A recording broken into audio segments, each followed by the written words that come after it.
In the previous segment, we looked at creating batch processing, which can save you a ton of time. You got hundreds of images and you want to do the same thing to all of them. We figured out a way to do it right, and do it efficient. But it did require us open Photoshop up, correct? It required us go to the word File, go down to the word Automate, and over and fill out the form. What do we want? Where are we going? Believe it or not, I've got even a more efficient way to do this processing, and it's called droplets. To make a droplet, you don't have to worry about anything up front, like where are the images. We'll worry about that later.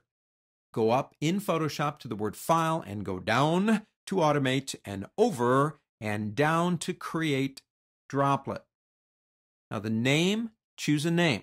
Now we're going to use the cartoon look action, so we're going to call it cartoon look, which makes perfect sense to me. We'll go and save it on the desktop. You can save it anywhere you want and click Save. We will be using that action. You can, of course, use any action that you want for this, but we'll use the one we created earlier. I don't want to override action open. This action does not have an open in it. Computer, just simply open the images I give you. I don't want to, in this one, include a subfolder. I will suppress my warnings so I don't have to answer them. This time, instead of folder, let's actually do a save and close, just to do something different. So that means we don't have to answer anything down here. I do want, however, the errors logged into a file, and what we're going to call it is batch errors. And click Save. The form is filled out. We know what it's going to be called. Click OK. I saved mine on the desktop, and there it is.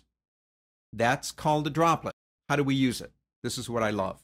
If you're doing a batch, you got to fill out the form. The form's already been filled out. If I've got images in here, I don't care how many there are, drag that folder on top of Cartoon Look and let go.